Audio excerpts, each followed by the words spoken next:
Dieynaba Seydou Thiam Ka, je suis la chef du projet de l'USAID, du projet USAID Entrepreneur et Investissement. Alors vous accompagnez justement Microsen dans le cadre d'une convention, justement comment cette convention a été établie et quels sont les contours justement de cette nouvelle coopération? Nous collaborons avec Microsen dans le cadre d'un partenariat pour financer plus de 75 petites et moyennes entreprises, petites et moyennes entreprises. Et notre contribution est un fonds catalyseur de 25% que nous mettons en place pour que Microsen puisse accompagner 75 micro-entreprises dans les services, dans les secteurs prioritaires du gouvernement du Sénégal et de l'USAID. Le montant de cette convention s'élève à combien? Le montant de cette... Nous ne voulons pas donner de montant. C'est important, oui, c'est ça. Cher? Communication? Je donne ou pas? On peut dire le montant, mais ok. c'est surtout Voilà, nous, exactement. Le montant de ces collaborations s'élève à 300 000 $, ce qui est à peu près plus de 200 millions de francs CFA. Pour un accompagnement de plus de 75 petites et moyennes micro-entreprises. Et l'impact dont vous parlez? L'impact sur les communautés, ce qu'on appelle le financement inclusif, c'est ce qu'on appelle ceux qui sont laissés en rade, les petits entrepreneurs, les micro-entrepreneurs qui n'ont pas accès à des services financiers adéquats. C'est ceux-là que nous accompagnons à pouvoir financer leurs activités et dans les secteurs prioritaires du gouvernement du Sénégal, de l'USAID. Vous avez parlé de la promotion justement de l'employabilité à travers l'entrepreneuriat.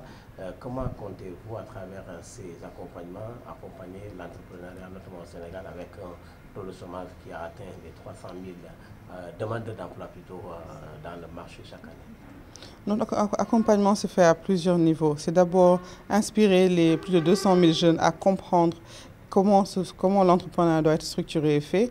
C'est promouvoir et fournir des services non financiers, services d'accompagnement à plus de 7500 jeunes et femmes. Et c'est financer plus de 5000 entrepreneurs jeunes et femmes. Et enfin, catalyser et un peu promouvoir des partenariats tels que celui que nous avons aujourd'hui avec Microsen pour pouvoir amplifier les actions aussi bien de nos partenaires que les nôtres. Bonjour, moi c'est Madame Thiam de Binta Diop, je suis la directrice générale de Microsen. On parle des critères de sélection. Maintenant, comment ça va se passer? Voilà. Alors, pour les critères de sélection, faudra se rapprocher des agences de Microsen. Quand vous serez dans nos agences, vous allez rencontrer le personnel qui va vous orienter, qui va faire un entretien également avec les clients demandeurs de crédit pour voir dans quel secteur d'activité ils sont, quel est leur business model, comment est-ce qu'ils gagnent de l'argent et comment également est-ce qu'ils comptent rembourser le crédit. Alors, ce n'est pas forcément des critères spécifiques, ça rentre un peu dans le mécanisme global des crédits octroyés par Microsen. Donc, il y aura des évaluations à faire, des visites sur le terrain pour confirmer effectivement que l'activité existe ou bien également, si c'est un démarrage, que le client puisse présenter un business plan nous permettant d'évaluer, de mesurer après l'impact que ce financement aura sur son activité. Quel est le degré d'implantation de Microsen au sein du territoire sénégalais? Alors, Microsen est à Dakar, notamment au point E, Pikine, Keur Massar, sur la VDN, mais également à Touba Sandaga. Mais également, nous avons commencé à nous implémenter dans les régions, à Touba et à Kaolack.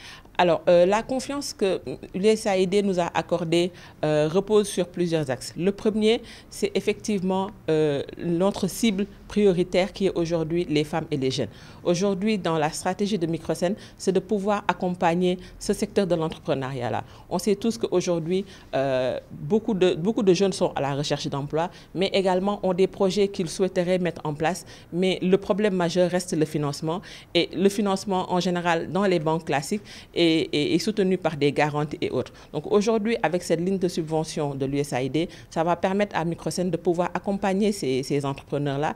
Comme l'a rappelé tantôt Madame Ka, la sélection, le tri, effectivement, se fera au niveau de Microsen, mais également, eux, ils pourront nous envoyer des dossiers qu'on va va étudier pour mesurer effectivement la possibilité de financement ou pas. Alors c'est un fonds revolving, c'est-à-dire de remboursement également. Est-ce que vos cibles, le taux de remboursement est accessible pour pouvoir permettre aux autres également de bénéficier?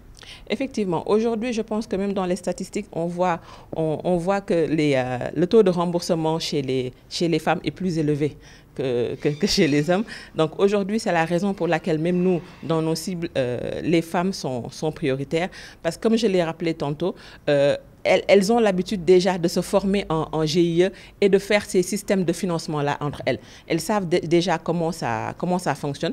Donc aujourd'hui, l'apport de l'institution financière, l'apport de Microsen sera plus un cadre de formalisation, mais également renforcer cette capacité à pouvoir faire des financements. Parce qu'aujourd'hui, on peut retrouver facilement un GIE qui a un fonds de roulement de 1,5 million ou 2 millions qu'elles se donnent entre elles. Aujourd'hui, si Microsen vient accompagner, mettre de la liquidité supplémentaire, ça ne sera que tout bénéf pour les GIE. Actuellement, le portefeuille de crédit de Microsen est à peu près à 5 milliards. Et dans ces 5 milliards-là, près de 50% est alloué aux femmes. Et aujourd'hui, avec cette initiative qu'on vient de concrétiser avec l'USAID, on compte le développer de plus en plus. Comme je l'ai rappelé tantôt, on a lancé le guichet automatique à Kaolack, aujourd'hui qui enregistre près de 1633 femmes déjà dans nos livres. Et ce même mécanisme sera reproduit prochainement avant la fin de l'année à Touba. Donc juste pour vous dire que cette enveloppe ne pourra que s'agrandir d'ici la fin de l'année. Madame Diam, vous avez dit trop d'informations. Est-ce que vous avez pris des dispositions par rapport à cela? Alors oui, aujourd'hui, je pense que le problème majeur des PME, c'est l'accès au crédit. Mais également, il y a un autre souci qui est la formalisation.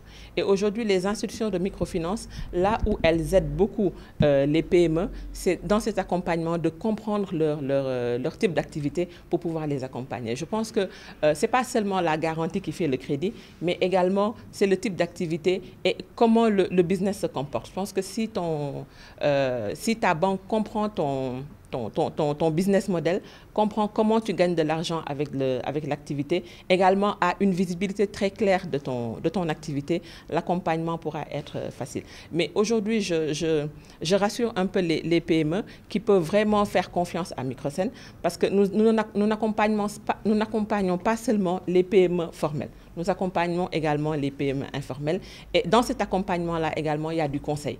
Parce qu'en général, ils viennent dans nos guichets et peut-être qu'ils ne sont pas éligibles à des crédits tout de suite, mais nous les accompagnons, nous les conseillons à se formaliser pour pouvoir revenir et prétendre à des financements.